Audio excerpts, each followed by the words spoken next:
좋은 아침입니다. 여호수아서 6장 22절에서 27절 말씀입니다.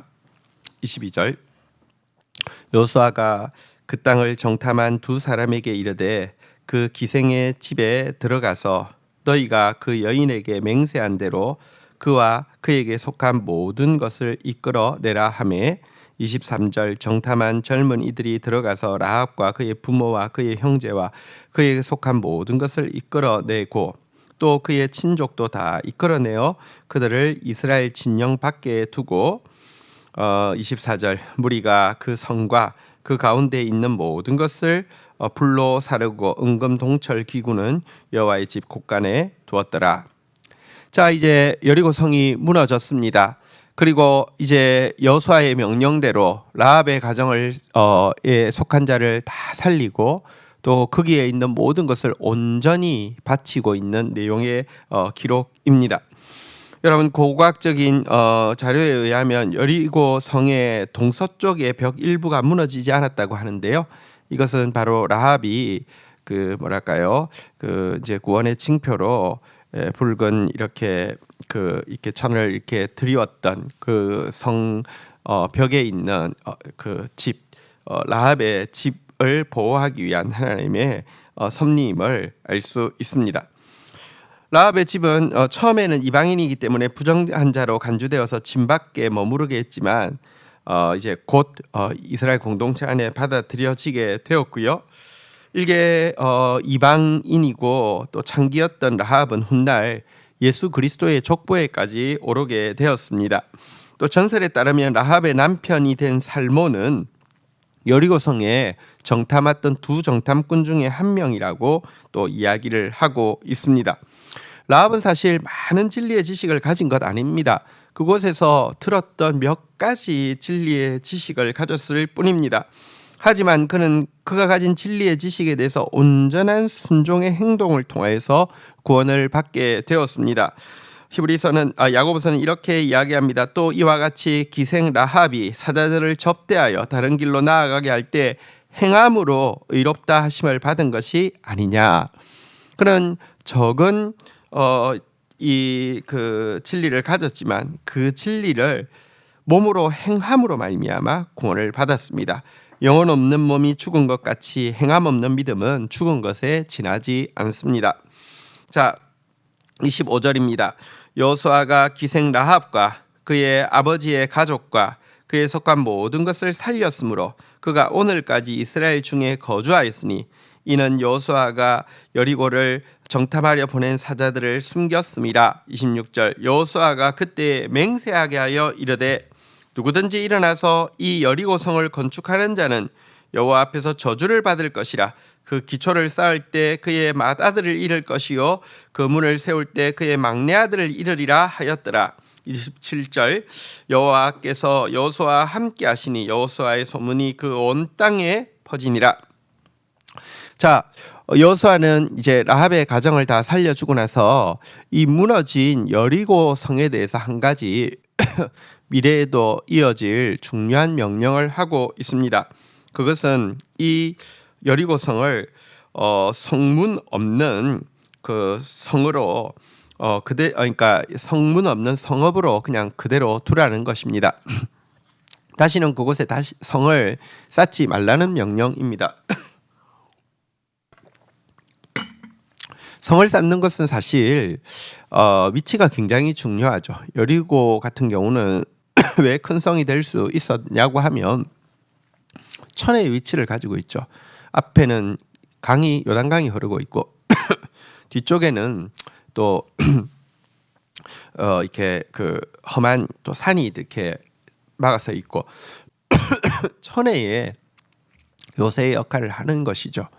그리고 있는 곳은 또 평야지대이고 그러니 여러분 거기에 성을 쌓으면 뭐 이렇게 많은 사람이 살 수 있고 안전하게 보호받을 수 있고 또 많은 재화를 얻을 수 있으니 어떻게 성을 안 쌓겠습니까? 이제 이스라엘이 그 땅을 차지했으니 이스라엘도 당연히 그곳에 성을 쌓고자 하는 욕망이 있겠죠.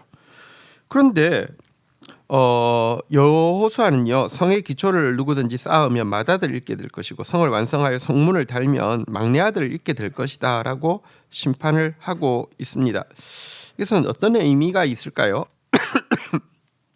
여리고성은 가나안의 첫 성이죠. 그리고 하나님의 심판으로 말미암아 그들의 가득한 죄악으로 말미암아 멸망받은 성인데요. 그 폐허를 그대로 둠으로 말미암아 죄악에 대한 하나님의 심판을 기억하고 결코 죄에 물들지 말라는 강력한 경고의 메시지를 남겨놓는 것이라고 할 수 있습니다. 또 한 가지는 이스라엘 자손들도 견고한 성벽보다 하나님을 더 의지하는 것이 마땅한 믿음의 자살이라는 것을 교훈하는 의미도 있다고 할 것입니다. 어쨌든 이렇게 되어서 여리고성은요, 그 후로도 이게 성벽이 없는 그냥 그 촌락 성읍으로서 존재하게 되었는데요.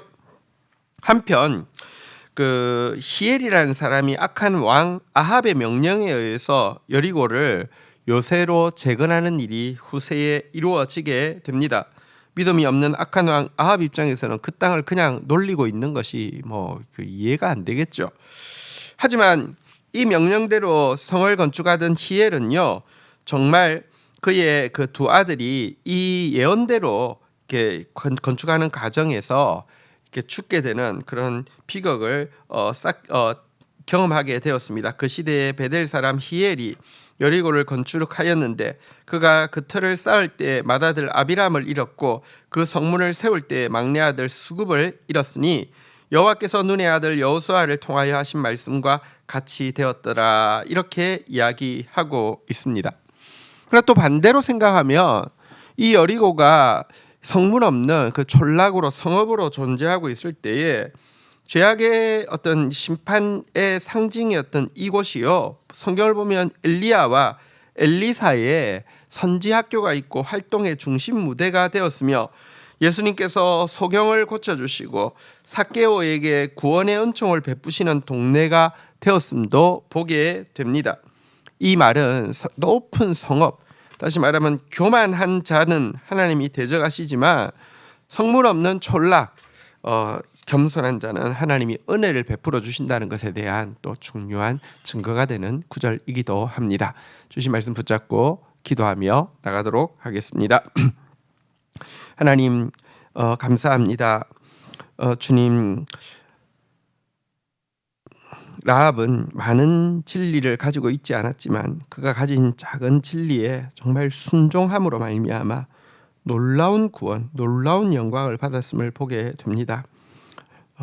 귀로만 많은 지식을 가지고 있는, 진리를 가지고 있는 자 되지 않게 해 주시고 순종을 통하여서 정말 몸을 가진 그런 믿음이 되어질 수 있도록, 살아있는 믿음이 되어질 수 있도록 우리에게 은혜를 더하여 주시기를 간절히 간구하고 소원합니다. 하나님, 여리고가 무너지고 나서 그 성을 쌓지 말라고 하신 하나님의 이 그 여호수아를 통한 경고의 말씀의 뜻을 저희들이 깨닫게 됩니다. 하나님, 정말 하나님 죄악에 대한 심판이 얼마나 엄혹한지 기억하며 결코 죄에 물들지 않기 위하여서 몸부림치는 저희들 되어지게 하여 주시옵소서. 인간적으로 견고한 성벽을 의지하는 것보다 하나님을 우리의 성벽으로 삼아 의지하는 자 되어질 수 있도록 도와주시옵소서. 주께서 교만한 자는 대적하시지만 겸손한 자에게 은총을 베푸신다는 사실을 기억하고 예수님이 축복하시고 또 엘리야와 엘리사가 활동하던 바로 그 성문 없는 그런 촌락과 같은 여리고의 마음을 가진 저희들로 살아갈 수 있도록 은총을 다하여 주옵소서. 예수 그리스도의 이름으로 기도 올립니다. 아멘.